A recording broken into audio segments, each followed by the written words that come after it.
looks like everyone has been able to connect to audio. So we will go ahead and respect your time and get started.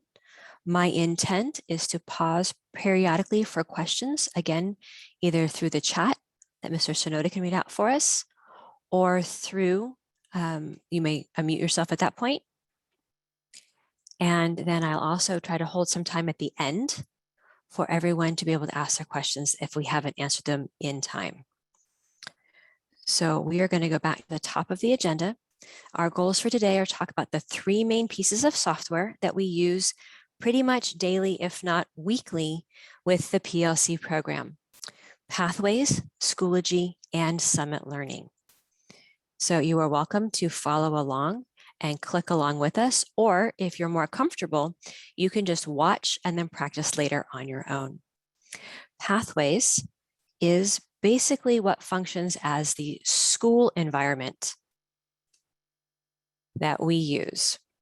When you log in, you have your username, your password, and I want to be sure I draw your attention to this part down here, which is classical HS.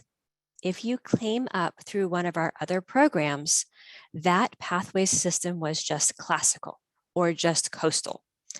In order to associate with your current high school, we have two different charters, and this charter is with the Escondido Union High School District. To get into this high school system, it must be classical HS when you log in. When you log in as a parent, you will log in with the same credentials that you used when you created the account that you used to register your student. So that's your username, typically it's an email address, and the password that you have associated with that account. So a little bit about me. My name is Nicki Chase, and I am a parent through the classical system. I have been parenting through Summit. My daughter graduated high school last spring, so just a couple months ago, and she started as a 7th grader. So today I'm going to speak to you not just as a teacher and a staff member, but I'm going to speak to you as a parent and how we go through it all together. Okay? When you log in, you created this Reg Online to create their account, to register them for school. When you log in, you land on a dashboard that shows their classes. If you have more than one student, you toggle through it. And then primarily what you'll be using this school year are the activities logs. So again, when you log in, we have the dashboard, the school, the class list, and over here, the reports. This is a new interface. They just changed this. So even for our recurring families, this is a little different. Mr. Sonoda, did you have a point? Hey, Nicki, it looks like we're still viewing your agenda window. I don't think we're seeing the Pathways window quite yet. Oh, well, thank you. Hold, please. Did that come in correctly? Not yet. Okay. Well, then I apologize.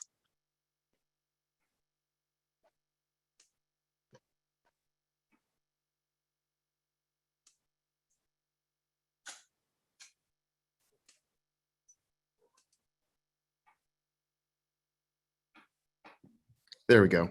It's a lot Excellent. better. Excellent. Thank you. Okay, we have a few people joining us. Thank you, Mr. Sonoda, for letting them in.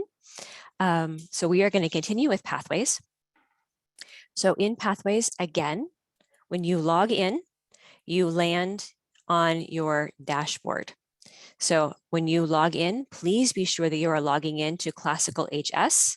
And as a parent, you log in with your email and your password that you set up when you enrolled your student. When we talk about a weekly logging into Pathways, you are basically focusing on this reports and this activities log.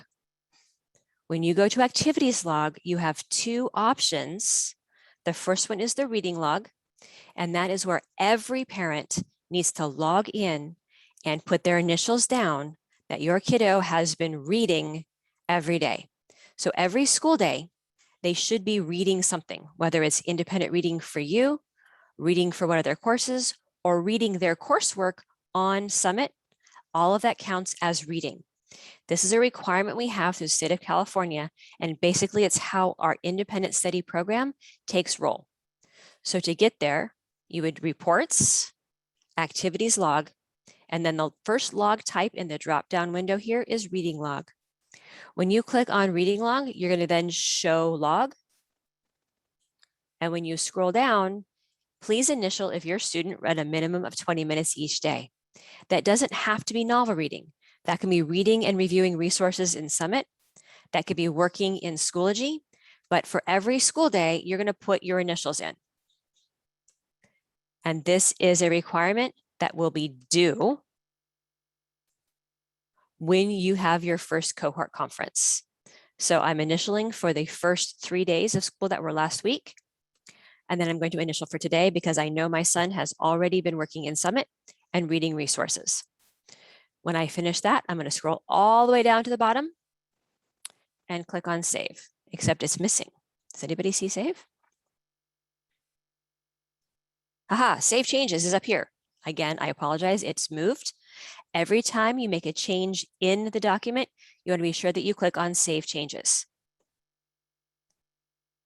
Now, in the past, if you knew your student was able to, and you had plans for working, you could document that.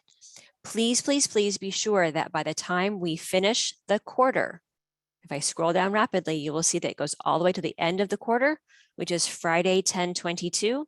You have initialed all the way through. So you should be signing in weekly and documenting all of those initials that you fill out. Your student is not doing this. This is your parent partner piece. Okay. The other log that you are working on weekly as a parent partner is the PE log. So every freshman and sophomore are defaulted into PE, either PE1 for freshmen or PE2 for sophomores. We also have the option for our upper division kiddos or upper level kiddos, juniors and seniors, to have elective PE. PE is one of the only state requirements that we have to have minutes documented. So we document minutes of reading for our reading log and attendance, but PE, you literally have to put down the number of minutes they did something and what that something is. So I'm going to go to my write in PE. I'm going to go to show log, and it's going to default to my PE log with my student. Now he went horseback riding on Wednesday, and we count that for his PE minutes. So I'm going to document what it is, activity, and the number of minutes spent.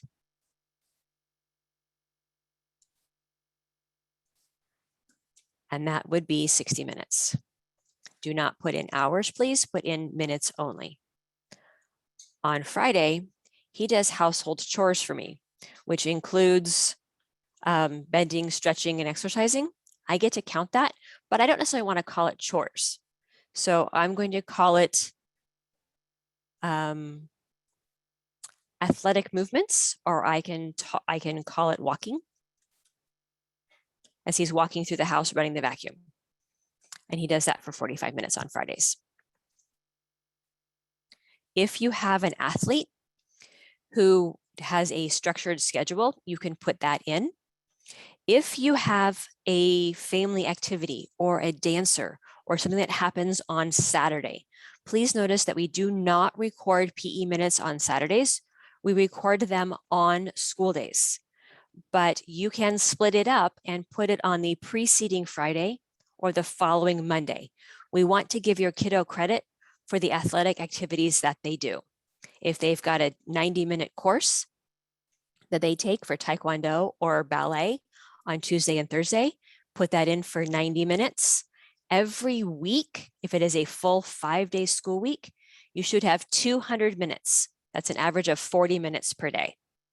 So if they work out and do CrossFit Monday, Wednesday, and Friday for 90 minutes, you have that 200 minutes covered, no problem.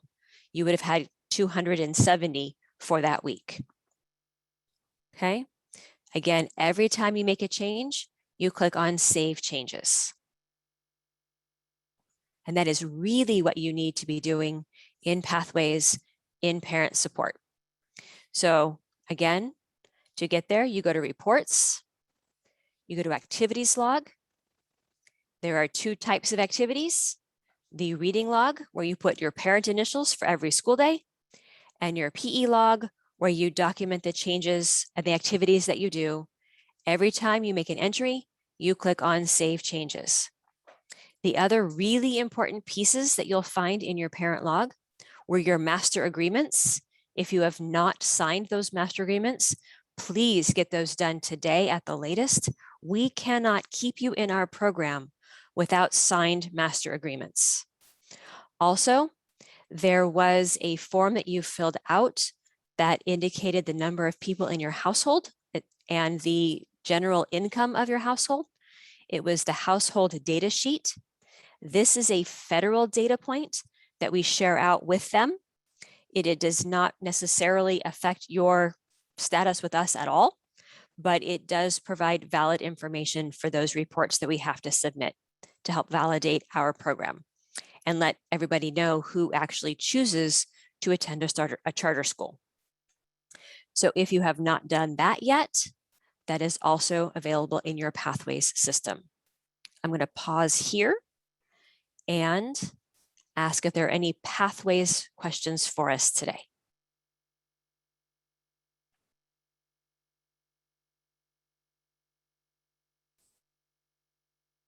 Mr. Shinoda, anything in the chat? We haven't gotten any questions yet. Excellent. Okay. Then we are going to move on to the next item in our agenda, which is Schoology. So Schoology has access for both the parent and the student. So if you have not yet created an account for Schoology, you will need to do that as a parent. You should have received an email that had a code that would allow you to connect your Schoology account to your student's account. I believe it was 6 characters dash 6 characters, or it may have been 5 characters dash 5 characters. It would have come out to your email somewhere around the 9th of August. If you do not have that information available, please reach out at the end of this presentation. I would ask that you send an email to me, and I will give you that information at the very end of our presentation, and we can make sure that we find the right association that your account will get connected to your student's account. Your student, when they log in, they click on Sign In with Google, but they sign in to classical.schoology.com. As a parent, you are going to sign into app.schoology.com. Now, for the parent, you will also have the option to have the app on your phone. So it's a Schoology app. Once you create the account on your computer, you can then associate that same information with the app on your phone. It's very handy because you can get updates and alerts, and you can even follow the school calendar when you're out and about. So I highly recommend that. The students cannot use the app because it will not link to our classical.schoology.com account for them.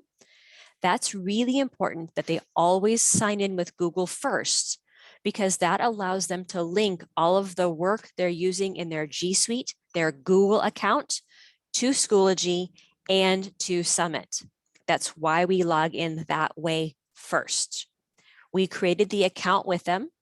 They have email, they have docs, they have sheets, they have slides, they have storage, all available to them in their Google Drive as part of their tcadocs.com account. You don't get that, but you get to see what they're doing. So when you have already created your Schoology app.schoology.com account, then you sign in with your credentials. So I'm going to sign in as a parent.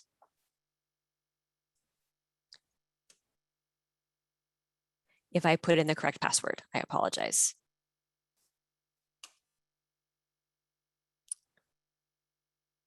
And that will log me into my parent home. Notice right here at the top, I am viewing as my kiddo.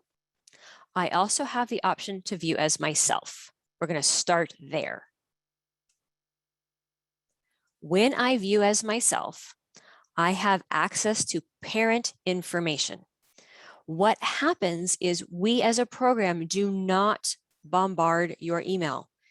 Emails tend to get lost.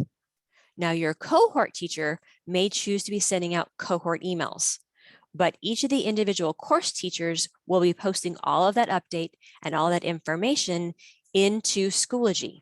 So then you can use your phone app or your website login and see the information. We land on what looks to be similar to a Facebook page. We have our blue menu bar here across the top. I can see that I'm signed in as me. And then I can see all of these different posts. Some of them have comments. So this morning, Miss Lindsay Williams, our activities chair and coordinator, posted to our school, the Classical Academy High School Personalized Learning Campus. Parents and students both get to see these updates. It's showing different ways that we can communicate via Facebook, Instagram. It's reminding you that at 8 a.m., our PL news that comes out from the classical academies went to your email. And then some people, including me, have already liked this comment. So it is a great place to start for those Monday office hours to get the updated information. We also have a posting here on our Classical Academy High School PL Parents page.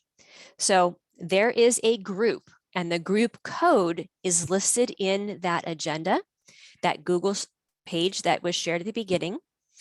Under groups, you have the option to go to My Groups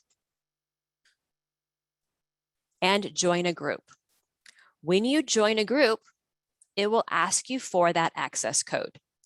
Once you put in that access code that is in the agenda, you will be able to join our group and see a private, parent-facing, parent-focused group that is designed to help support our campus, our families, and our kiddos.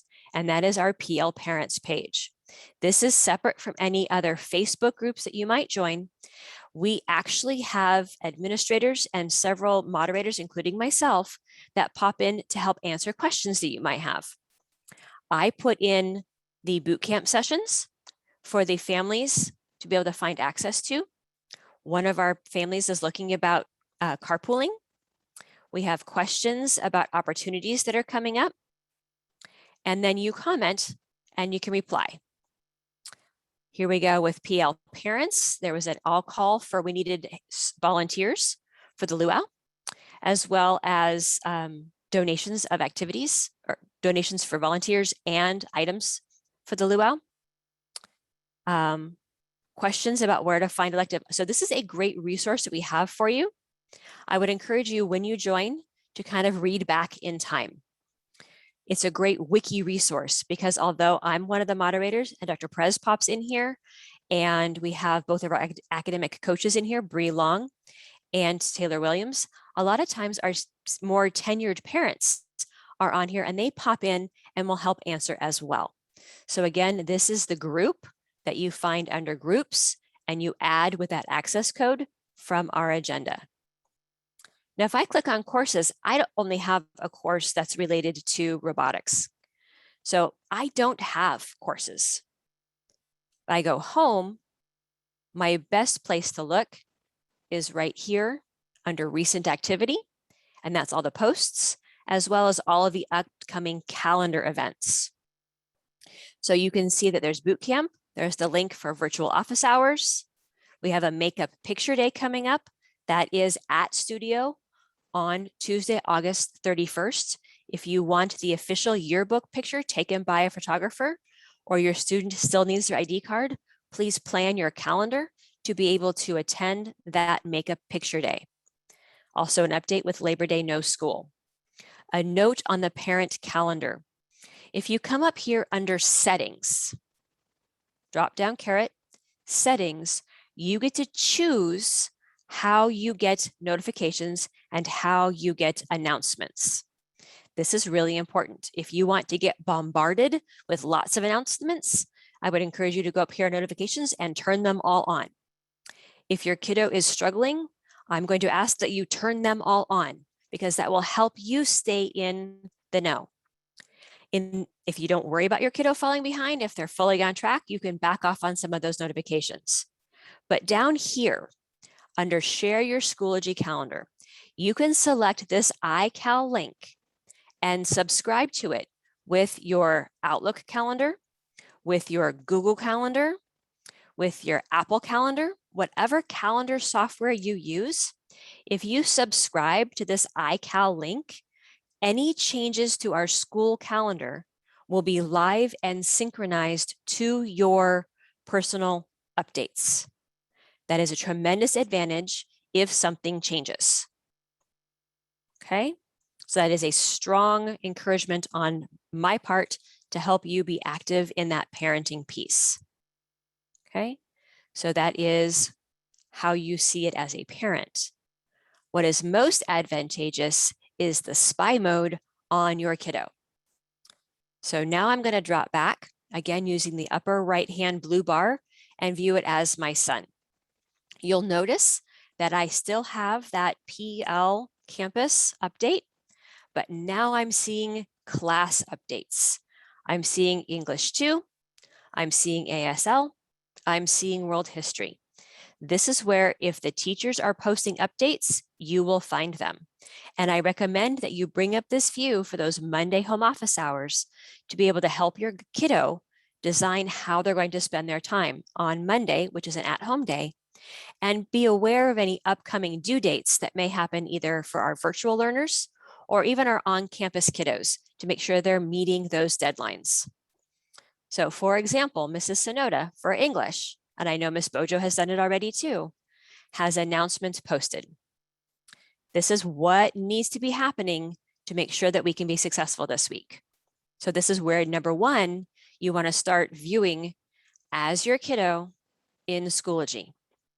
But I also want to bring your attention to some of the important pieces for each course.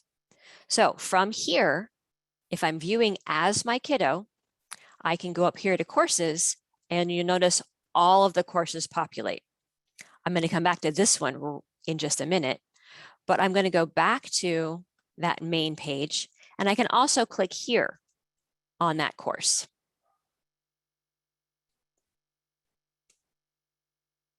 When I go to this course, I get to see all of the important pieces. This is especially important for our virtual family support. So that's on Mondays. And then for any of our virtual learners, you need to know where this information is. Teachers will post updates under updates, and course materials will list the links and things that you need to know where they are. Welcome, start here. If your kiddo has not done this, this is what you should be working on with them today. Welcome, start here. In that folder, we have Mrs. Sonoda's weekly schedule. We have the Getting to Know You survey that she asked all of her students to do, and we have a copy of her syllabus. And I believe one of the assignments was to look over the syllabus with a parent, sign it, and submit it. So that is a common occurrence for a lot of our courses, is to encourage our parent involvement by looking over the syllabus together. So that's in the Welcome Start Here. If you have not done that, do that today. But there are many questions on what am I supposed to do when? How do I know what's due when? And that, for Mrs. Sonoda, shows up in About the Class. When you click on About the Class, there is posted a course calendar. Now, these can be called many different things. It can be called a workflow document. It can be called an assignment calendar. It can be called a course calendar. It could be called a project calendar. It could be called a weekly update. But with very rare exception, every course teacher has posted in Schoology what needs to get done this week. And we ask the students and their parents working together in those home office hours to look over that information when you set up your week. So we're going to go here to the course calendar. Now this is saved as a PDF. So she's given you the guidance for the entire week. If things change, students work ahead and are better than she's anticipating, or the course is falling behind, those updates to this will be in the updates section. Mr. James for chemistry has a Google Doc, And so he adds pieces as you go. So it's always live and it's always flexing. It's not a PDF, but it's something that you can look at for chemistry. If we scroll down, we have due dates, and this is color coordinated so you know what you're working on. So the dystopian project checkpoint was read and sign the syllabus. That is due today. So if you have not done that, please do that. And we'll talk about where you find that in Summit when we get there. On Wednesday, students are asked to attempt the power focus area. This is the work they do in Summit, but you get a guidance to the assignments here in Schoology. Okay. We have project checkpoints, so they're color coordinated, green for projects, purple for power focus areas, blue for in-class work. And then we notice if you're virtual, you need to go and see her in office hours. Some teachers have office hours Tuesday, Wednesday, and Thursday. Every teacher has office hours Friday mornings. So at your leisure, I would encourage you to go through and find these course calendar, assignment calendar, workflow document for every course. If your student is assigned my Personalized Learning 101 course, then this was the assignment, is to go through with you and find this essential information. Okay, so we are encouraging the students and the parents to see how these pieces of software work together. This becomes how we use Schoology. Okay, one of the other big pieces I'd like to talk about here under courses is this daily check-in. There was a recent piece of legislation that requires us to track engagement on behalf of our students. So some of the flexibility that was do school on the days that you need to do school, and then when you're done, you're done. We still have that for our virtual track, but we need our kiddos to basically check in every day. That is a data point we have to provide to the state of California saying that our kiddos are checking in, that they are engaged in the software every day, even if they are virtual. So every day, your kiddo will either look at it here on the calendar, or they will click on the course and go to the daily check-in course and answer the question of the day. So today, did you participate? They're going to type in an answer. These are very, very simple questions, but we are able to pull the report from Schoology as a school to prove to the state that you are engaged. So even if you are taking a day off day because you are fully on track or ahead, you need to be sure that your kiddo is logging into Schoology and answering the question of the day, and you are putting your initials on the reading log for that day. That is a key essential piece to help us keep serving your student. I'm going to pause at this point for questions related to Schoology. Hey, Nikki, we actually do have a good number of questions. First and foremost, would you be able to go back from logging in as a parent to the student view of a course? Just a quick run through really quick. Okay, so when I first log in,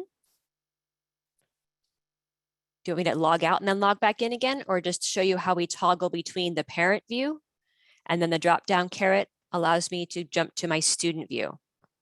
And that's where I get to see my students' courses. And then from here, you click on that courses tab, correct? And from here, I click on the courses tab, and that brings up all of the courses my student is enrolled in. I also have the option, if I have a question from this student activity side, to get a more elaboration. So I can click on English for his English course. I could click on ASL for his ASL course.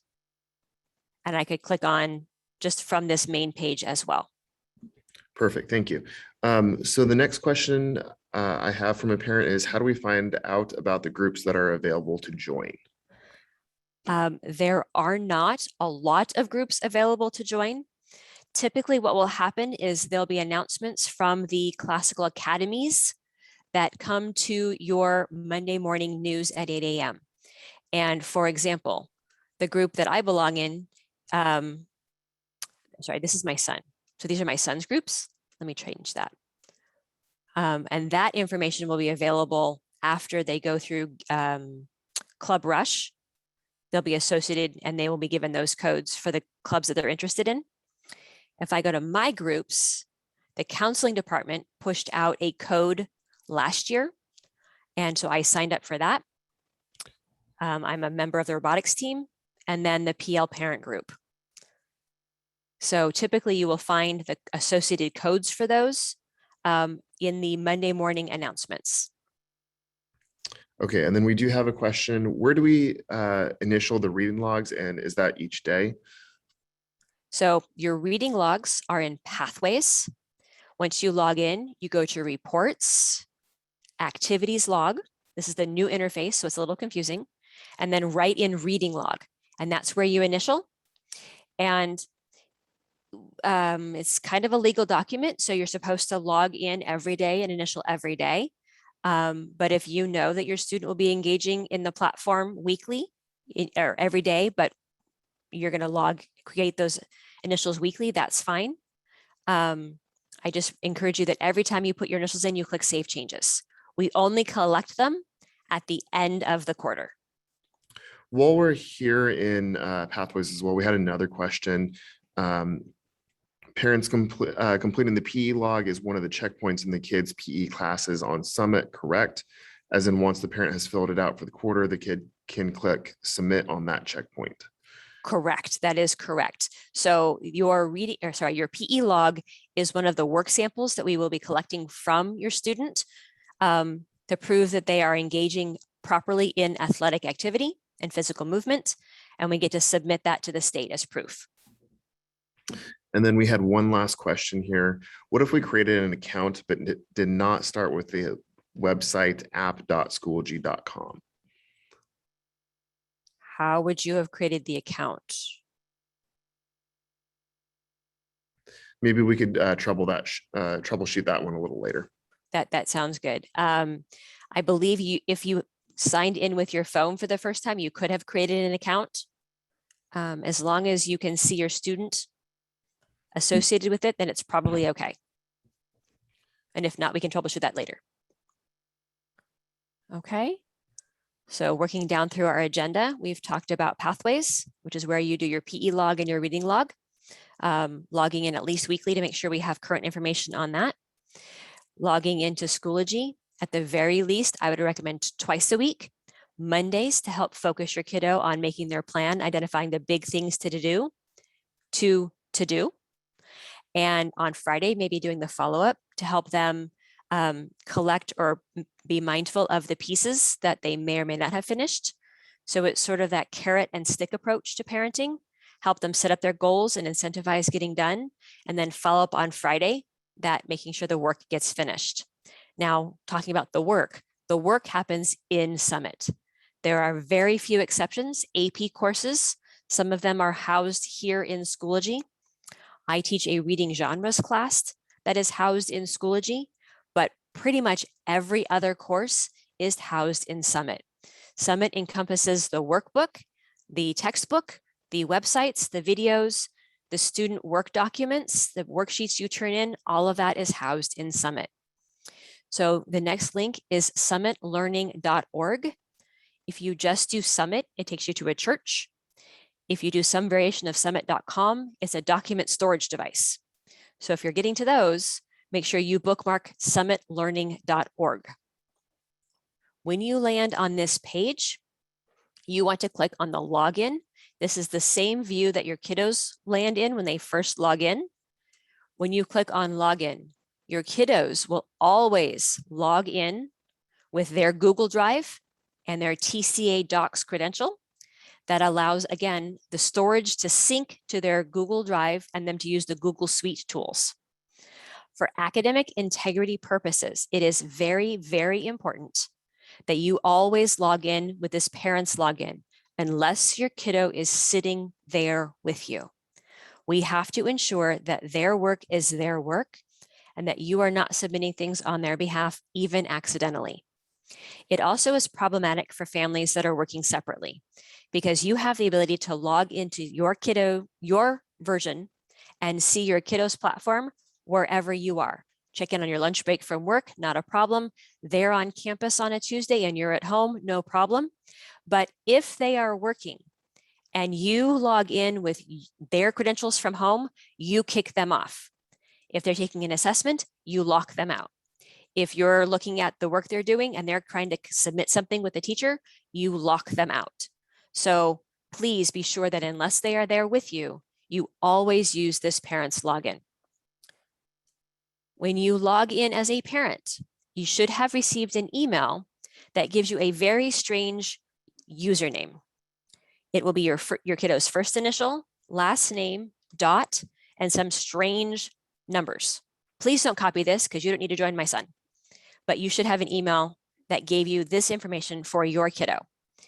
If you do not have this, this is something that you can ask your cohort teacher to verify that your credentials are set up properly, or you may send me an email at the end of this presentation, and I will work to trigger a new password and a new login to be sent to you.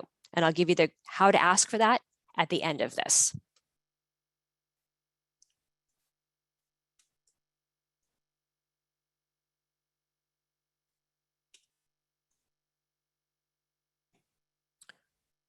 When you log in as a parent, you land here at the parent dashboard. Now, right here is a really cool parent guide that at your leisure, I would encourage you to read over and understand some of the research that goes with why Summit does what they do and how they do it. But this is for you to be able to see things as your student sees them. It allows you to see their current projects. It allows you to see their cognitive skill performance and if they're on track. And it allows you to see their pace. Okay, so when you get to this point, you click on Go to their dashboard.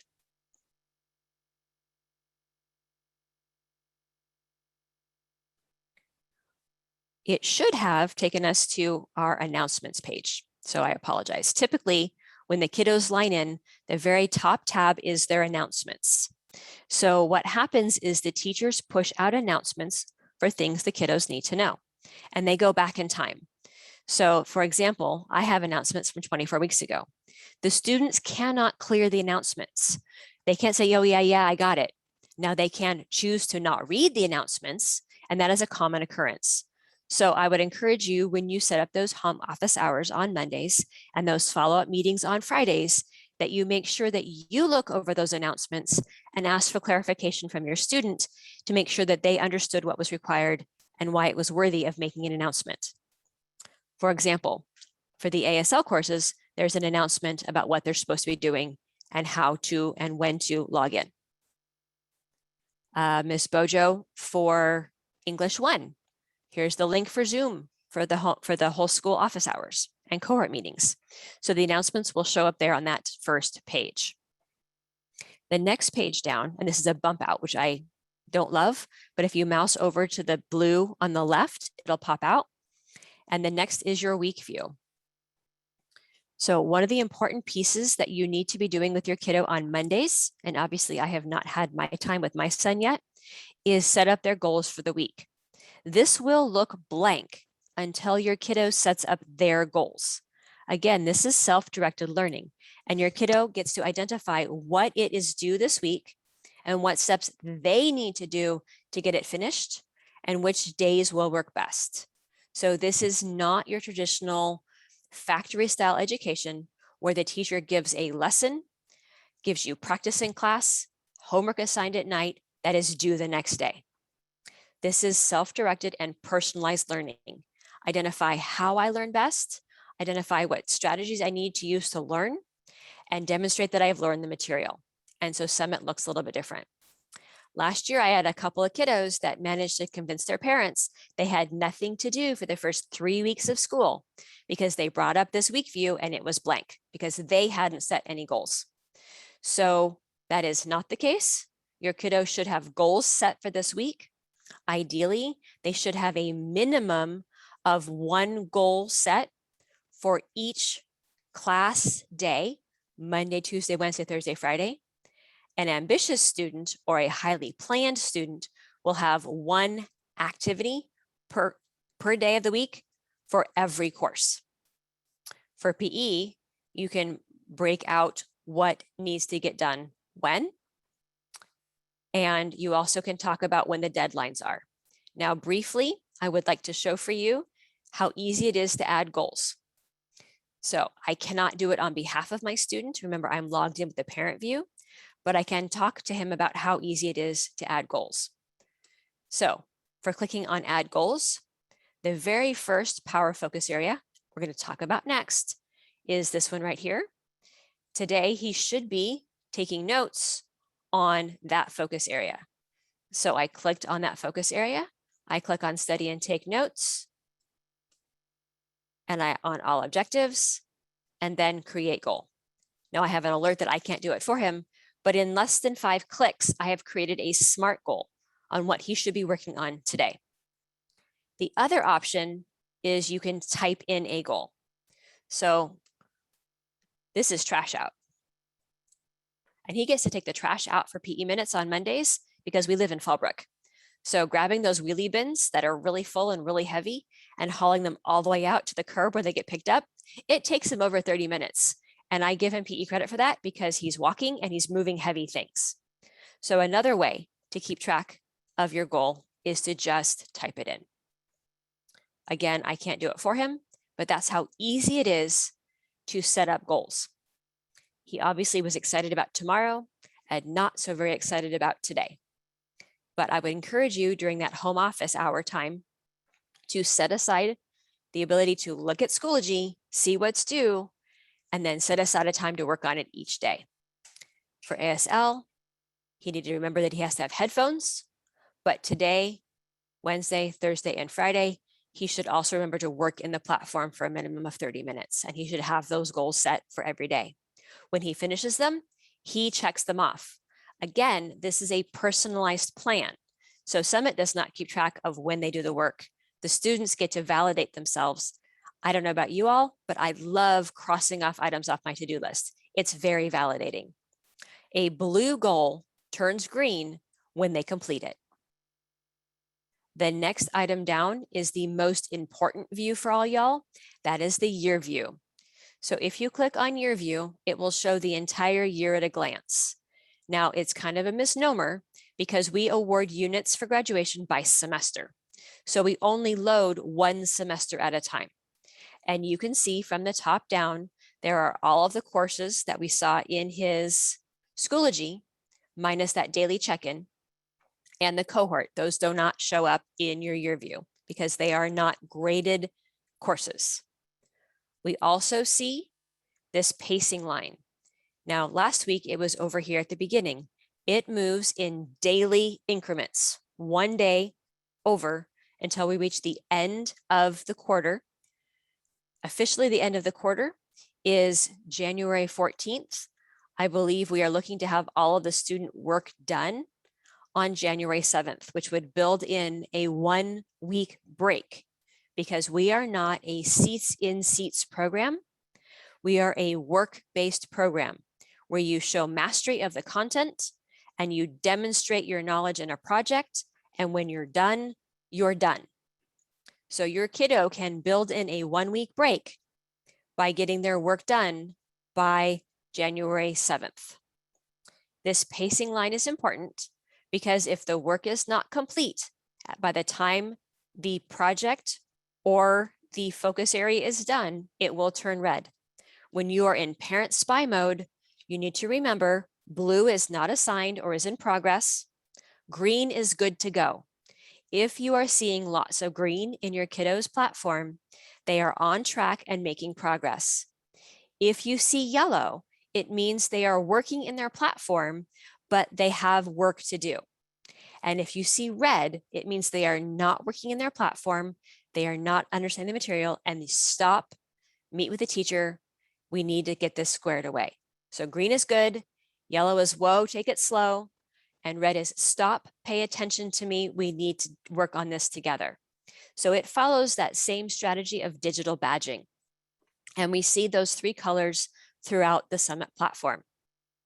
So briefly, because I want to leave time for some questions, and I will be spending more time delving into both projects and power focus areas at our next upcoming parent bootcamp sessions. When you mouse over the project, if there are circles, you can see that it has already been assigned and your student can be working in it. If you mouse over it and there's just dashes, the teacher has not assigned it.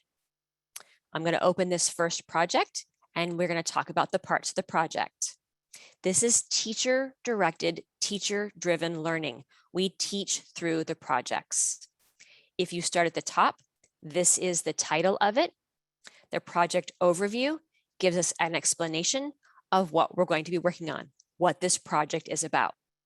There is one checkpoint, which is background research for the PH lab. If I look here, I have resources in the lab rubric grade sheet and an example of what Mr. James would like the formal lab report to look like. Both of these are openable even in the parent view. We can also look to see how this is going to be graded. These are the cognitive skills that we will use to grade this project. This first checkpoint gets feedback, green, yellow, or red. The formal lab report is what gets graded. And you can see how it will be graded by clicking on this View Rubric button. Now for 10th grade, levels 4 through 6 on the rubric are grade level applicable.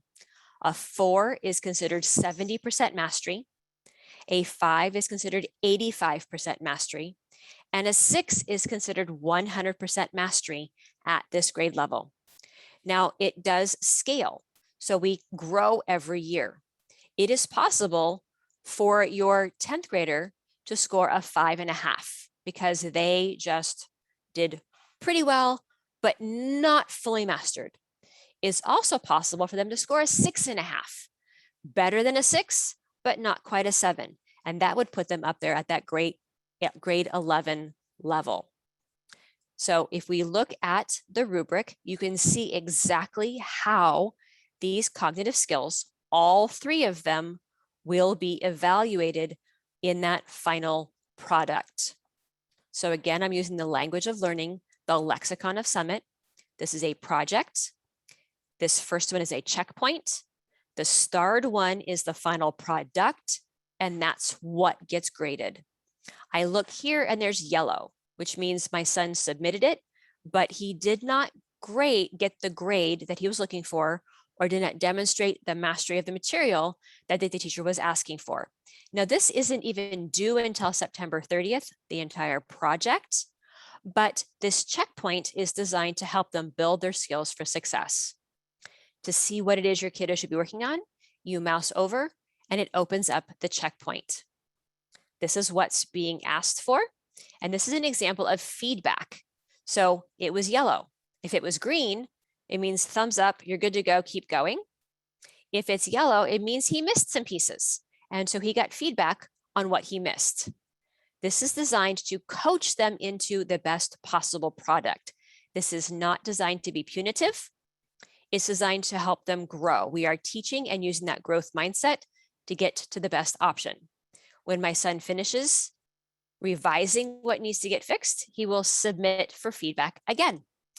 Some teachers have a limited number of times you can get feedback, which means they're not going to go back and forth for you in written form. They really want you to show up on Fridays for those office hours to talk through it. It's a really solid teachable moment to show up during whole school office hours on Fridays.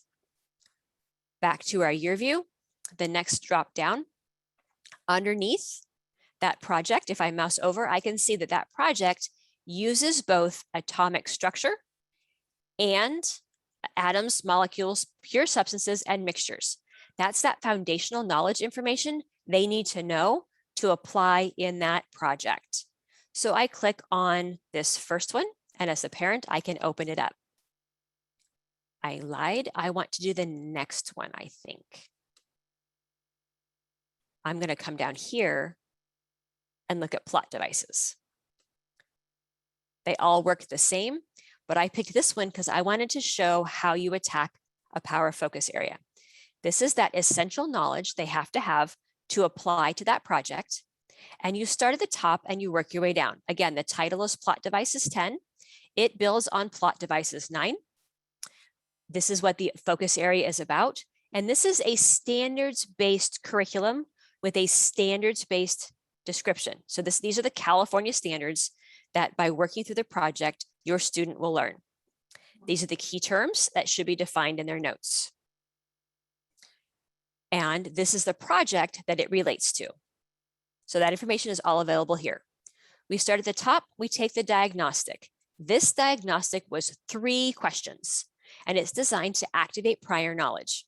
This is like the old pre-tests of spelling list days, way back in the day, where you had the mini quiz on Monday, the pre-test to see what you knew, and then you studied the words you didn't know until you had the final test on Friday. It kind of functions the same way. The diagnostic activates your knowledge and gives you feedback circles. And again, if you don't catch all of this now, there's a whole boot camp day dedicated to helping you help your kiddo with power focus areas. Okay, so there were 3 questions. The feedback is green for both. My son got a 2 out of 2 on this one and a 1 out of 2 on this one. That means he had pretty solid background knowledge to build upon, but he still needs to grow his knowledge. We are going to open up that objective, and this is what's called a playlist. On the playlist are a series of resources designed to help him grow his knowledge and take notes. Students are asked to take student-generated notes. They may not just print out the resources. They may not print out websites. They may not copy and paste from the resources or websites into their notes. We ask that the students put the information in their own words. And ideally, they handwrite them, because all of the research shows that reading, listening, watching, and writing help build that critical connection of knowledge, that it goes from the text or from the page to their brains. If they like presentations, that's an example. If they want to watch a video, that's an example. If they want to just view a website to talk about the different kinds of conflict, that's an example. They also can check their work, their understanding in a check for understanding. Ideally, you would have a minimum of 1 page of student-generated notes in their spiral-bound notebook for every objective. So for plot devices, you should plan to have a minimum of 2 pages of notes, handwritten in their notebook, 1 for each objective. Again, a variety of resources available. Summit excels in that it allows students to learn how they learn best. Watch a presentation, which is like a PowerPoint, watch a video, practice using those skills, do a check for understanding. When you have completed the notes and you're comfortable and confident with the information, your student will click on request, and you, as the parent proctor, will submit an email to the proctor@classicalacademy.com with your student's name, grade level, the name of the course, which would be English 10, the name of the content assessment, plot devices. We are proctoring from 8 to 3:30. Our proctors are real people, and they are looking over to ensure students have set goals, have taken the diagnostic, have engaged in the material, and have notes. Then we will open that content assessment. So when you click on it, it says requested. When it's been opened, it says approved, you can start.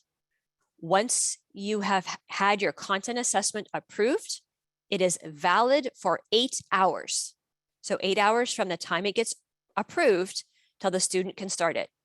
Once the student clicks start, they have 90 minutes to complete 10 questions. Please, since you are proctoring with them at home and you have signed that parent proctor agreement, do not let them turn it in 5 minutes.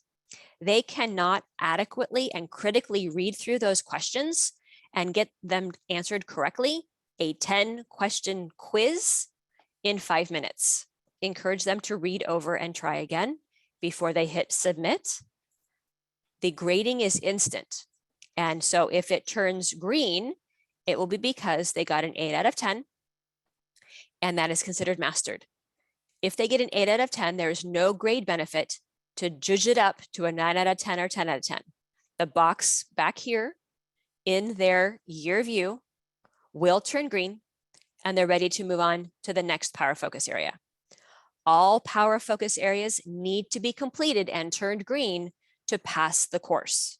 Again, remember, that's the foundational knowledge they need to apply in the project.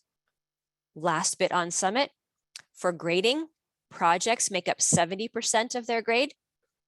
Power focus areas make up 21% of their grade. Additional focus areas make up 9% of their grade. So this one power focus area would be very powerful due for a grade boost. I'm going to pause here and answer questions. All right, we do have a couple questions here. First and foremost. Okay, let's see.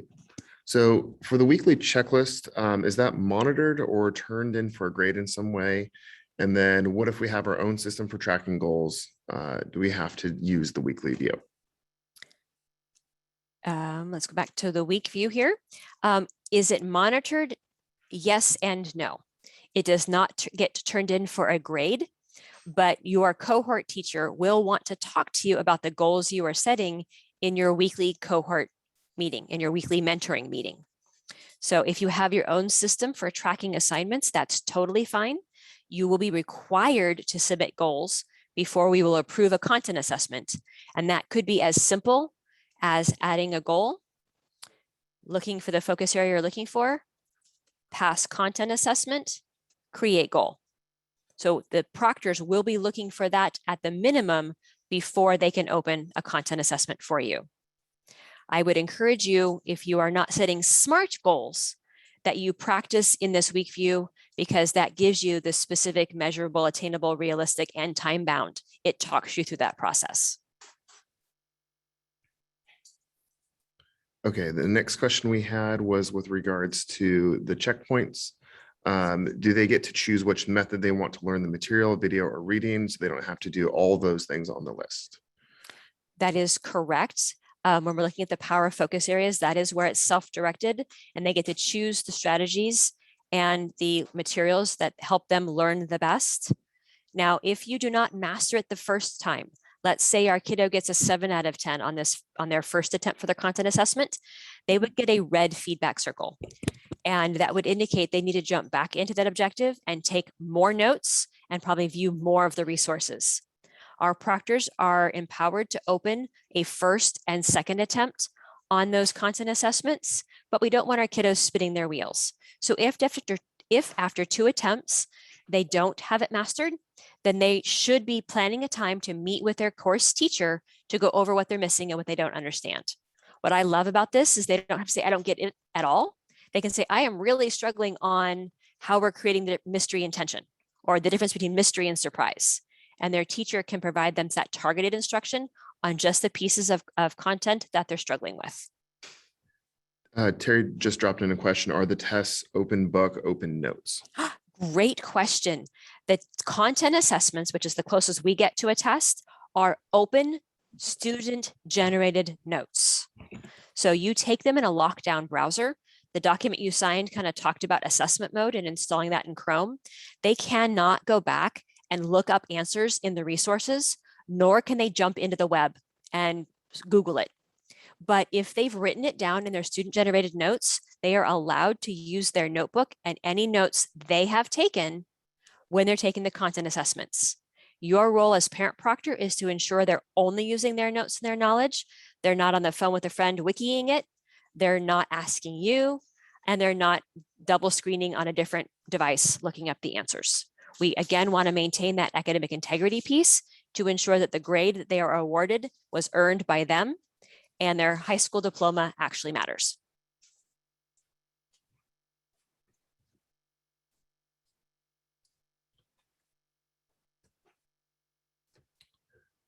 All right. I'm not seeing any more questions coming in, and I don't have any more questions on my list. There were a couple individuals who needed a little bit of account help, but I figured we could do that after we stop the recording. Absolutely. Well, thank you very much. I do want to be sure that I stop on time to be respectful of your time. I will be stopping my screen share, and Mr. Sonoda and I can lurk to answer any questions that you have. but I want to be sure that I thank you so much for coming and being willing to partner with us as you support your kiddo. This is a different way of learning. Have we stopped the recording? We're